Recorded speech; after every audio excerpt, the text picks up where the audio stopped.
स्त्री जन्म एक आव्हान, ओटी हसू आणि डोळ्यात पाणी. या आव्हानाचे वर्णन करायचं म्हटलं तर मुखात शब्द कमी पडतात. स्त्री जन्मा ही तुझी कहाणी, हृदयी अमृत नयनी पाणी. तुझ्या पोटी अवतरे नर, अन्यायच ते करीते तुझ्यावर. दासी म्हणून नमविते चरणी, कुशीत तुझ्या पुरुष धुरंधर. अबला परी तू ठरीसी जगावर, दशा तुझी ही केवल वाणी. सुंदरता तुझ दिदली देवे, तुझी तुला ती परी न पेलवे. क्षणात ठरली तूच पापिनी, क्षणात ठरली तूच पापिनी. जग 21व्या शतकात धावतंय. संपूर्ण जगाचा चेहरा मोहरा बदलला, मात्र बदलली नाही ती स्त्री जन्माची कहाणी. जन्मणाऱ्या कळ्यांना उमलण्या आधीच आल्या पावली परत पाठवलं जातं. दिवसाला होणारे असे 10, 20, 50 प्रसंग, पण हे फक्त कानावर ऐकू येणारे. उजेडात न आलेल्या किती मातांनी त्या मुलींचा मृत्यू होत असेल याची कल्पना देखील करवणार नाही. मुलींचा, स्त्रियांचा मृत्यूचा हा प्रकार वेगळाच. आणि दुसरीकडे त्यांच्यावर बलात्कार करून त्यांची हत्या करणे हे निराळच. असे प्रसंग ऐकून वाचून एक प्रश्न तर नक्कीच निर्माण होतो की आता तिच्या शरीरावरही अधिकार राहिला नाही का? जगाच्या पाठीवर कुठेच एका स्त्रीसाठी बलात्कारापेक्षा अपमानजनक आणि क्लेशकारक गोष्ट नसेल. तरी सुद्धा प्रत्येक पावलागणिक स्वतःचं अस्तित्व सिद्ध करण्याची शिक्षा तिलाच का? नाही, मुळात ती शिकली, ती बदलली, ती मध्ययुगीन झळमट फेकून पुढे आली. मात्र आजही काही पुरुष तीच मानसिकता घेऊन बसलेत, स्त्रीविषयी तीच धारणा कुरवाळत बसलेत. काय उपयोग त्यांच्या शिकण्याचा आणि उच्च शिक्षित होण्याचा? तिच्या जन्मापासून ते मरेपर्यंतचा प्रत्येक दिवस आणि त्या दिवसातला दर एक क्षण आपण अनुभव तर शकतच नाही, पण निदान तसा प्रयत्न तर केला पाहिजे ना. तिच्याही आयुष्यात अशा कितीतरी समस्या असतात ज्या अगदी जवळच्या माणसाला सांगायच्या असून देखील तिला त्या सांगता येत नाहीत. आणि त्यात त्या निर्दयी अमानवी कृत्याला तिला बळी पडावं लागतं, तिच्या आयुष्याला तिला मुकावं लागतं. कळतं, सगळ्यांना कळतं आणि चांगलंच कळतं, तरी सुद्धा या क्रूर परिस्थितीला सामोरे जाण्यासाठी, तिला सक्षम करण्यासाठी कुणी सुद्धा पुढे येत नाही. मग का हा अट्टहास? कशासाठी आणि कोणासाठी?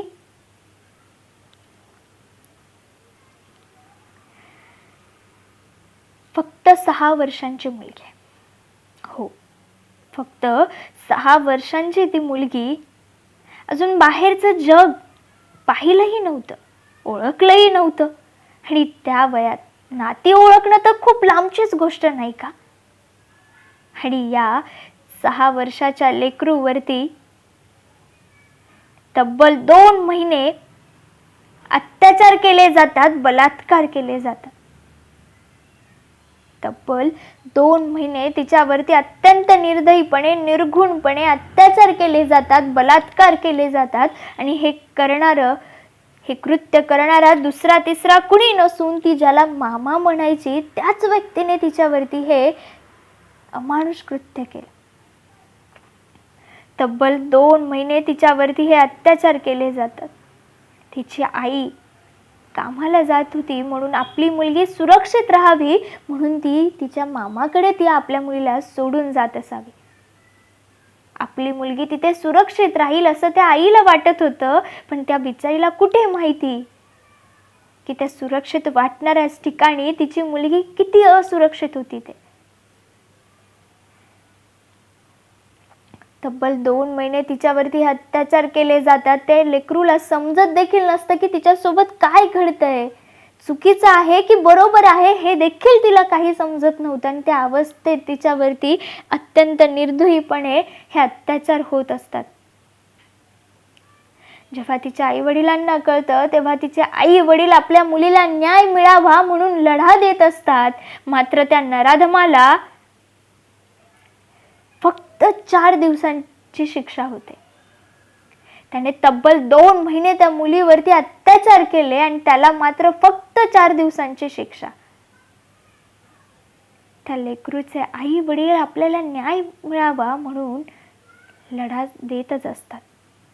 आणि दुसरीकडे एक डॉक्टर महिला आपल्या जीवाची पर्वा न करता रुग्णसेवा करत असते आणि त्याच डॉक्टर महिलेवरती बलात्कार केला जातो. 23 वर्षाची फिजिओथेरपी इंटर्न ती रात्री 9:30च्या सुमारास आपल्या मित्रासोबत एका बसमध्ये प्रवास करण्यासाठी चढते. तेव्हा त्या बसमध्ये बस चालकासह इतर 6 नराधम देखील होते. इतर काही प्रवासी होते त्यांना मात्र अर्ध्या रस्त्यातच उतरवलं जातं आणि या दोघांसोबत कुठल्या तरी कारणांवरून वाद सुरू केले जातात आणि त्या वादामध्ये त्या मुलीचा छेड काढण्याचा प्रयत्न केला जातो. तेव्हा तिचा तो मित्र तिच्या मदतीला धावून जातो. तेव्हा ते नराधम गंजलेल्या लोखंडी रॉडने त्या मुलाच्या डोक्यावरती वार करतात आणि क्षणार्धात तो बेशुद्ध होतो. आता मात्र ती एकटी पडते त्या नराधमांचा सामना करण्यासाठी. अत्यंत अमानुषपणे तिच्यावरती मारहाण केली जाते. तिचे केस आपटले जातात. गंजलेल्या लोखंडी रॉडने तिच्या शरीरावरती वार केले जातात. शरीरातील कातडी बाहेर येईपर्यंत तिच्यावरती वार केले जातात. शरीरातून रक्तच रक्त वाहत असतं. एवढं सगळं करूनही त्या नराधमांचं मन शांत होत नाही, तर त्या दोघांनाही चालत्या बसमधून नग्न अवस्थेत बाहेर फेकलं जातं. रस्त्याच्या कडेला रक्ताच्या थारोळ्याने माखलेली ती मुलगी निपचित पडलेली होती. मात्र तिचा तो मित्र प्राणांतिक आक्रोशाने मदतीची याचना करत असतो, पण कुणी सुद्धा त्यांच्या मदतीला धावून येत नाही. तब्बल 40 ते 45 मिनिटांनी पोलीस तिथे येतात आणि मग त्यांना रुग्णालयात दाखल केलं जातं. त्या 6 नराधमांना पकडण्यात येतं तेव्हा त्यातील एक मुख्य आरोपी जेलमध्ये आत्महत्या करतो. एकाला 3 वर्ष सुधारगृहात पाठवण्यात येतं आणि बाकी 4 जणांना फाशीची शिक्षा सुनावण्यात येते. पण काय उपयोग होता या सगळ्यांचा? अखेर 14 दिवस मृत्यूसोबतची झुंज अपयशी ठरते आणि त्या मुलीचा मृत्यू होतो. जिची या सगळ्यांमध्ये काहीही चूक नव्हती ती क्षणार्धात मृत्यूच्या दारात आडवी होते आणि ज्यांच्यामुळे हे सगळं झालंय त्यांच्या शिक्षेसाठी मात्र आधी परवानगीचे कागद 1000 ठिकाणी फिरवले जातात आणि मग त्यांना शिक्षा केली जाते. 25 वर्षांची ताई आपल्याच घरात कसली भीती म्हणून निसंकोचपणे वावरत असते. पण त्या बिचारीला कुठं माहिती होतं की तो नराधम तिच्याच घरात घुसून तिच्यावरती अत्यंत अमानुषपणे अत्याचार करेल. तो नराधम तिच्याच घरात घुसून तिच्यावरती अमानुषपणे अत्याचार करतो. घरात मिळेल त्या वस्तूने तिच्यावरती वार केले जातात. एका हीटरच्या वायरने तिचा गळा आवळला जातो आणि एका हेल्मेटने तिच्या डोक्यावरती तब्बल 19 वेळा वार केले जातात. काय म्हणाला असेल ना त्या ताईच्या जीवाने? तळमळला असेल जगण्यासाठी, तिच्या स्वप्नांसाठी. बाहेरच्या गावातून आलेली ती ताई कितीतरी स्वप्न उराशी बाळगून आलेली होती, पण तिची ती सारी स्वप्न क्षणार्धात धुळीला मिळवली जातात. नाही, आपल्याला माहिती आहे मुली बाहेर सुरक्षित नसतातच कधी, पण आता त्या आपल्या घरात देखील सुरक्षित नाहीयेत का हो? मग नेमकी स्त्री सुरक्षित असते तरी कुठे?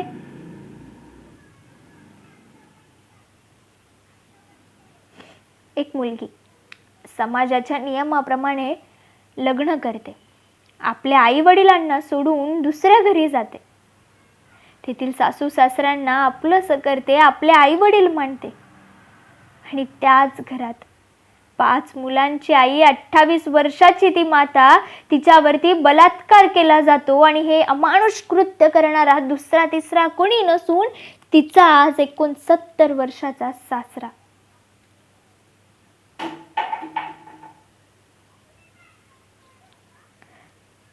अत्यंत अमानुषपणे निर्दयीपणे तिच्यावरती अत्याचार केले जातात.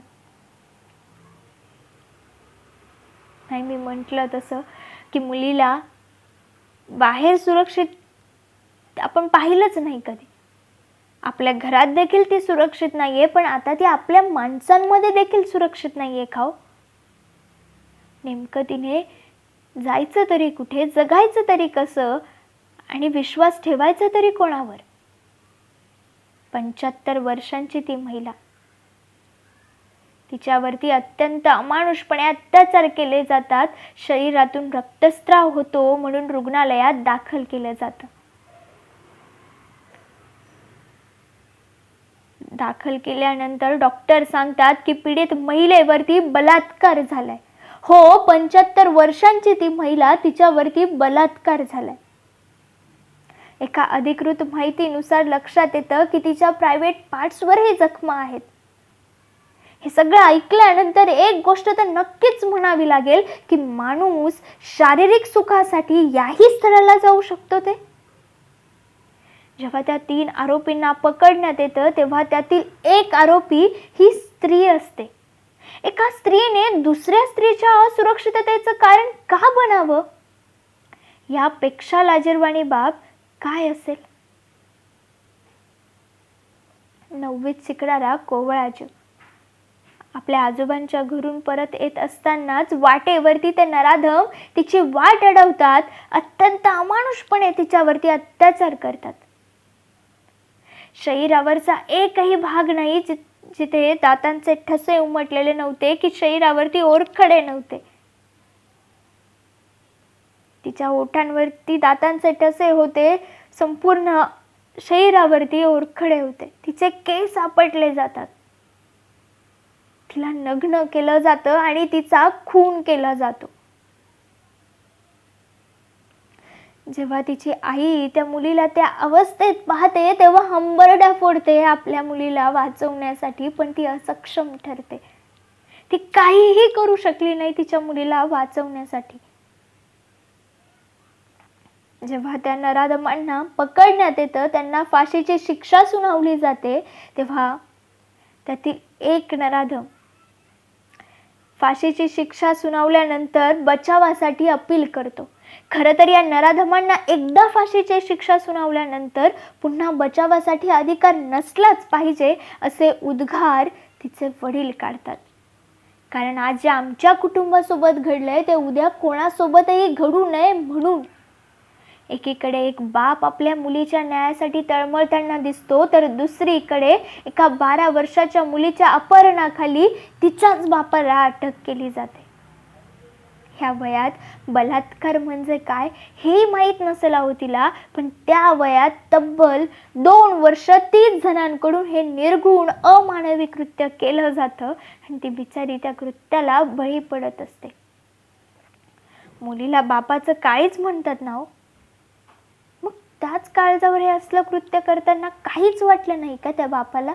नाही, मुळात तेही खरंच म्हणा, दगडाचं काळीज असणाऱ्या बापाला कुठून येणार ना भावना? एक ताई तुमच्या माझ्यासारखीच असते, मात्र ती ताई तब्बल 42 वर्ष वनस्पतीजन्य स्थितीत ना बोलू शकते, ना उठू शकते, ना तिच्यावर झालेलं ते अमानुष कृत्य ती कोणालाच सांगू शकत होती. फक्त तिच्या डोळ्यातील पाणी तिच्यावर घडलेल्या त्या अमानुष कृत्याचा पुरावा होता. आणि ही अशी परिस्थिती तिच्यावर कोणी ओढावून आणली असेल? तर ती ज्या नामांकित हॉस्पिटलमध्ये काम करत होती त्याच नामांकित हॉस्पिटलमधला तिचा सहकारी. ती एका खोलीमध्ये एकटी आहे याचा फायदा घेत तो नराधम तिच्यावरती हल्ला करतो. तिचा आवाज बाहेर जाऊ नये म्हणून कुत्र्याच्या गळ्यात असणाऱ्या त्या साखळीने तिचा गळा आवळला जातो. ती साखळी एवढी घट्ट बांधली जाते की तिच्या गळ्याच्या सगळ्या नसा बंद होतात, मेंदूला पोहोचणारा ऑक्सिजन मंदावतो आणि क्षणार्धात ती ताई बेशुद्ध होते. या अवस्थेतही तो नराधम तिच्यावरती अत्याचार करतो, बलात्कार करतो. त्याला वाटतं ती मेली आहे समजून पळून जातो, पण ती ताई तब्बल 42 वर्ष आपल्या मृत्यूसोबत झुंज देत होती. तब्बल 42 वर्ष कुठल्याही पुरुषाचा आवाज देखील तिला सहन होत नव्हता. सावली देखील तिला कुठल्याही पुरुषाची सहन होत नव्हती. तब्बल 42 वर्ष अन्नाचा एकही कण तिच्या घशाखालून उतरत नव्हता. फक्त द्रव रूपातील अन्न तिला पोहोचत होतं. आजूबाजूचे नर्स खूप काळजी घेतात तिची, पण तब्बल 42 वर्ष मृत्यूसोबतची झुंज अपयशी ठरते आणि त्या ताईचा मृत्यू होतो. तिने तब्बल 42 वर्ष मृत्यूसोबत झुंज द्यावी आणि त्या नराधमाला मात्र फक्त 7 वर्षांची शिक्षा. आणि वरून तो नराधम बाहेर आल्यावर म्हणतो कसा की हे मी कृत्य केलंच नाही. कुठून येते यांच्यात एवढी हिंमत? एवढ्या निर्दयी अमानवीपणे हे अमानुष कृत्य करावं आणि कुठेही पश्चातापाची भावना देखील नसावी. या नराधमांच्या या क्षणिक हव्यासासाठी, क्षणिक आनंदासाठी संपूर्ण आयुष्य उद्ध्वस्त केलं जातं त्या मुलीचं. या नराधमांच्या या असल्या कृत्यामध्ये मारहाण, अत्याचार, मानसिक, शारीरिक छळ या सगळ्यांचा समावेश. या सगळ्या कृत्याला तिला एकटीने सामोरे जावं लागतं. एकीकडे स्त्रीला दुर्गा देवी आणि लक्ष्मी मातेचं रूप मानलं जातं आपल्या देशात, आणि त्याच देशामध्ये दर दिवशी 77 बलात्कारांच्या घटना ऐकाव्यात. आणि हे सगळं का घडतंय? ती एक स्त्री आहे म्हणून? सगळं काही निमूटपणे सहन करते म्हणून? एक स्त्री जेव्हा जन्माला येते तेव्हा आत्मसन्मानाने जन्माला येते, पण तिचा तो आत्मसन्मान क्षणार्धात धुळीला मिळवला जात आहे. आणि आता हे थांबलंच पाहिजे. आत्तापर्यंत हे नराधम तिच्या आयुष्यात विस्तव टाकत होते, पण आत्ता वेळ आली आहे तिने त्यांच्या आयुष्यात आग होऊन सामोरे जाण्याची. समाजातील प्रत्येक स्त्री रागिणीचा अवतार घेऊन समाजात वावरण्याची वेळ आली आहे. प्रत्येक स्त्री राजमाता जिजाऊंची कन्या आहे हे आपल्याला दाखवून द्यायचंय. या सगळ्या घटना ऐकल्यानंतर आपल्या सगळ्यांच्या एक गोष्ट तर लक्षात आलीच असेल की कुठेतरी त्या ताईचे हात त्या नराधमांच्या मुठ्या आवळण्यासाठी कमी पडताय. तिची प्रतिकारक शक्ती कमी पडतीये. आपल्याला हेच करायचंय. तिला सक्षम करायचंय प्रत्येक परिस्थितीला सामोरे जाण्यासाठी. तिला तिची प्रतिकारक शक्ती वाढवायची. आणि यासाठी मात्र आपल्याला फक्त एकच करायचंय. तिच्या आतमध्ये असणाऱ्या आई भवानीच्या रौद्र रूपाला जाग करायचंय. आजपर्यंत तिची ताकद ना कोणी तिला दाखवली ना कोणी तसा प्रयत्न केला, पण नेमकं काय केल्यावर होईल जाणीव तिच्या सामर्थ्याची तिला. या सर्व प्रकारांमध्ये आपण पाहिलं की तिच्यावर एवढे अन्याय होतात, पण ती त्याचा प्रतिकार करण्यास कमी पडतीये. त्या नराधमांच्या तावडीतून बाहेर पडण्यासाठी असमर्थ ठरतीये. जर महिला स्वतः सक्षम असेल या नराधमांशी लढण्यासाठी तर असे प्रकार घडणारच नाहीत. आपण सर्वजणी तेवढ्या सामर्थ्यशील आहोतच, पण आपल्याला त्याची जाणीव नाहीये. अजूनपर्यंत आपण स्वतःला ओळखलेलंच नाही आणि म्हणूनच अशा या जनावरांचं फावतं. सर्वप्रथम आपण ही सुरुवात आपल्या स्वतःच्या घरापासून करूया. स्वतःच्या मुलांची काळजी घेणं गरजेचं आहे. आपण त्यांना कोणाच्या विश्वासावर घरी ठेवून जातो, कोणावर विश्वास ठेवला पाहिजे आणि कोणावर नाही, याचा आपण गांभीर्यानं विचार करायला हवा. प्रत्येक स्त्रीने, मुलीने आपले आरोग्य निरोगी व तंदुरुस्त ठेवणे देखील अत्यंत महत्त्वाचे आहे. त्याची काळजी ही आपणच घ्यायला हवी. महिलांचं शरीर हे निसर्गाने पुरुषांच्या शरीरापेक्षा वेगळे बनवले आहे. त्याचं वेगळेपण आपल्याला समजणे गरजेचे आहे. वयानुसार यामध्ये होणारे बदल, ते बदल का होतात, बदलांनुसार आपण कोणती काळजी घेतली पाहिजे जेणेकरून आपण निरोगी राहू, याबाबतची संपूर्ण माहिती आपल्याला असणे अत्यंत गरजेचे आहे. स्त्रीच्या बालपणापासून ते म्हातारपणापर्यंत होणाऱ्या अनेक शारीरिक बदलांबाबत आपल्याला माहिती असणे गरजेचे आहे. जसं की आरोग्यदृष्ट्या सक्षम झालोच, तसंच जर एखाद्या मार्गावर एखादा व्यक्ती त्रास देतो तर आपण मार्ग बदलतो, पण नंतर त्या दुसऱ्या मार्गावरही कोणीतरी येतो, मग आयुष्यभर असं पळत राहायचं का आपण? अजिबात नाही. आता लढायचं, स्वतःमध्ये तेवढा आत्मविश्वास निर्माण करायचा, कारण या समाजामध्ये वावरत असताना आपल्यावर कशा प्रकारे प्रसंग येऊ शकतात याची माहिती आपल्याला आहेच. तर आता त्यासाठी आपणही तयार राहायचं. जर कधी असा प्रसंग येऊ शकतो असं वाटलंच तर त्यावेळी त्या नराधमाला फाडण्यासाठी आपणही तयार असूच, मग प्रसंग कुठलाही येवो. आपण जर आरोग्य आणि मानसिकदृष्ट्या सक्षम असू तर आत्ता शारीरिकदृष्ट्या सक्षम असणे अत्यंत महत्त्वाचे आहे. जेव्हा केव्हा आपल्यावर अशी प्रसंग ओढवण्याची चिन्ह दिसतील तेव्हा आपण मानसिकदृष्ट्या पूर्ण आत्मविश्वासानं लढायला तयार असूच, पण तेव्हा आपल्याकडे स्नायुबळ म्हणजेच मसल पॉवर आणि लढण्याची टेक्निक असायला हवी. आणि जेव्हा आपण असे आरोग्य, मानसिक आणि शारीरिक दृष्टिकोनातून सक्षम असू तेव्हा कोणत्याही नराधमाची टाप नाही आपल्यावर येऊन अन्याय करण्याची. आणि जर कोणी हल्ला करतोय तर त्याला आपल्याला डिफेन्सही करता यायला हवा. यासाठी विविध प्रकारचे पुश, पंच, किक यांनी आपण त्यांना प्रतिकार करू शकतो. आणि जर कोणाच्या हातात काही वस्तू असेल तर आपणही नानचाकू, लाठीकाठी, दांडपट्टा, तलवार यांचा वापर आपल्यालाही करावा लागेल. आणि याच सर्व गोष्टींचे प्रशिक्षण आपल्याला घ्यावे लागेल. हे प्रशिक्षण आपण सर्वजणींनी घेणं हे आजच्या परिस्थितीमध्ये अनिवार्य आहे. आता तुम्हाला वाटत असेल की हे शस्त्र का शिकायचे? हे शिकण्याची खरंच एवढी गरज आहे का? तर हो, कारण एक गोष्ट लक्षात घ्या, जर आता जनावर मारायचे असेल तर शिकारी हे व्हावंच लागेल.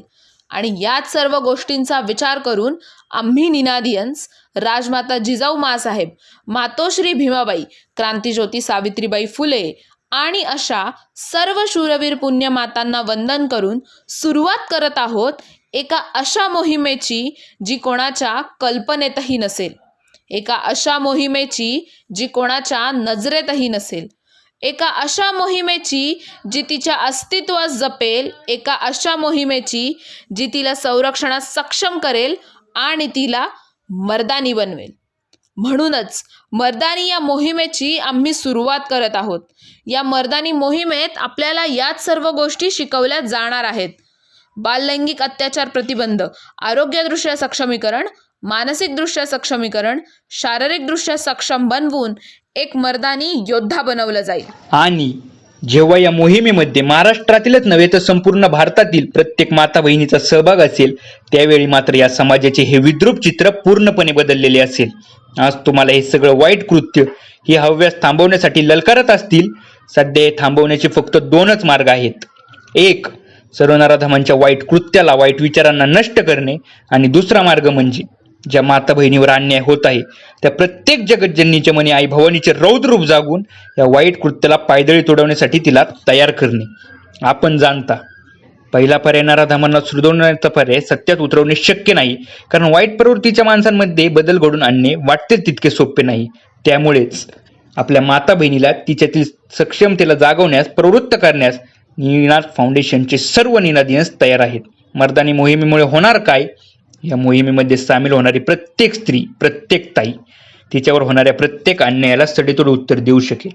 ती शक्ती संपूर्ण स्त्री म्हणून समाजाच्या समोर असेल, स्वतःची शक्ती ओळखेल, आत्मविश्वासासोबत आपले मत ठामपणे मांडेल. ती अन्यायाचा विरोध करणाऱ्या परिणामांना न जुमानता अन्यायाचा विरोध करेल. ती स्वतःचे नेतृत्व खंबीरपणे करेल. ती निर्भय आणि आत्मनिर्भर होईल, स्वतःचे रक्षण करण्यास समर्थ होईल, स्वतःसाठी लढू शकेल, स्वतः सक्षम असेल तिच्या रक्षणासाठी. ती स्वतःच्या स्वाभिमानाला जपेल. ती स्वतःवर अन्याय होऊ देणारच नाही, पण प्रत्येक स्त्रीच्या अस्तित्वाला वाचा फोडेल.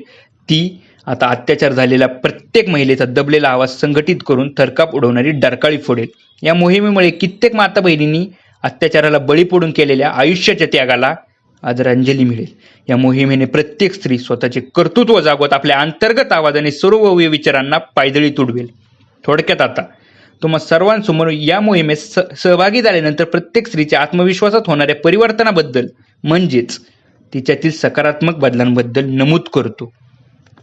कोणतेच क्षेत्र तिच्यासाठी सुरक्षित नाही, पण प्रत्येक क्षेत्रात स्वतःला सुरक्षित ठेवण्यासाठी तिच्यातील सक्षमता जागी होईल. तिला समोरच्या व्यक्तीचे चुकीचे वाईट विचार कळावे इतपत ताकद असते, पण समोरील वाईट प्रवृत्तींना न जुमानता त्यावर आपल्या आत्मविश्वासू व्यक्तिमत्वाच्या जोरावर मात करण्याची क्षमता तिच्या अंतर्गत जागी होईल. स्त्री सुरक्षा ही सध्याच्या कलियुगातील अत्यंत आवश्यक बाब आहे आणि म्हणूनच निनाद फाउंडेशनच्या मर्दानी या अभ्यासात्मक आणि नियोजनपूर्वक मोहिमेमुळे होणारे सकारात्मक परिणाम समाजाला दिसतील. हे परिणाम निनाद फाउंडेशनच्या मोहिमेचा विस्तार किती झाला आणि काय काय उपक्रम राबवले यातून नाही तर सहभागी झालेल्या प्रत्येक महिलेमध्ये निर्माण झालेल्या आत्मविश्वासातून दिसतील. हे परिवर्तन तर होणारच. ही मर्दानी मोहीम प्रत्येक महिलेला तिचा सन्मान आणि हक्क मिळवण्यासाठी सज्ज करणार. आत्मसन्मान, आत्मसुरक्षा, मानसिक सक्षमता, आरोग्यविषयक जागरूकता यामुळे तिचे कर्तृत्व तिच्या सुरक्षेची ढाल बनेल. याचबरोबर मर्दानी मोहिमेमधील विविध प्रशिक्षण तिच्या स्वाभिमानाचे आणि अस्तित्वाचे शस्त्र बनेल. ती जगतजननी आता समाजाला आणि जगाला लागलेली विविधरांची कीड नष्ट करेल. ती मर्दानी आता सर्व स्त्रियांच्या आत्मविश्वासाच्या लढ्यासाठी एकत्र येईल. या मर्दानी पुन्हा स्वराज्य प्रस्थापित करून स्वतःचा स्वाभिमान सुरक्षित करतील. हे शक्य होईल जेव्हा ती स्त्री, ती ताई आत्मसन्मानाचा आवाज जागवणाऱ्या मर्दानी या मोहिमेमध्ये सामील होईल. एक गोष्ट लक्षात घ्या, आजपर्यंत तुम्ही या नराधमांच्या दृष्टीने शिकार होता, पण आता तुम्हाला शिकारी व्हायचंय.